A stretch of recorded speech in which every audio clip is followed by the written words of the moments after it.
מעל 450 יום שאני בשבי בעזה. אני רק בת 19. כל החיים שלי לפניי, כל החיים שלי נעצרו. היום התחילה שנה חדשה. כל העולם חוגג את הסילבסטר. بعد أكثر من 471 يوما من الصراع الدموي في قطاع غزة، والذي أسفر عن سقوط أكثر من 155 ألف شهيد وجريح، دخل اتفاق وقف إطلاق النار حيز التنفيذ صباح الأحد 19 من يناير عام 2025 في تمام الساعة 11:15 صباحا بالتوقيت المحلي. مع بدء سريان الهدنة، وصلت أولى شاحنات المساعدات الإنسانية إلى القطاع عبر معبر رفح. تضمنت الشحنات مواد غذائية، أدوية، خيام، ومواد إغاثة أخرى، حيث بلغت 160 شاحنة، في خطوة تهدف لتخفيف معاناة السكان بعد أشهر طويلة من الحصار والتصعيد العسكري.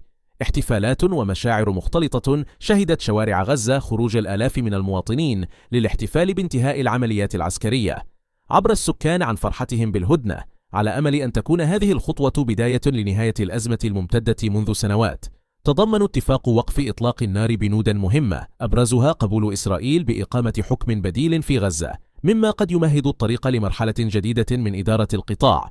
إلا أن محللين يرون أن هذه الهدنة مجرد تهدئة مؤقتة، قد تتطلب جهودا دبلوماسية مكثفة لتحقيق سلام دائم. مع بدء تنفيذ الهدنة، بدأت الترتيبات الأولية لإعادة إعمار غزة. يواجه القطاع تحديات ضخمة تتعلق بإعادة بناء البنية التحتية والمنازل التي دمرت بالكامل خلال العمليات العسكرية الأخيرة. ردود الفعل الدولية والمحلية جددت حركة حماس التزامها بتنفيذ بنود الهدنة، مؤكدة أن صمود الشعب الفلسطيني ومقاومته يجب أن يكون مصدر إلهام للعالم. دعا المجتمع الدولي إلى ضرورة استمرار الضغط لضمان استقرار الأوضاع والعمل على معالجة جذور الصراع. يمثل وقف إطلاق النار بارقة أمل لأهالي غزة، لكنه ليس نهاية للصراع.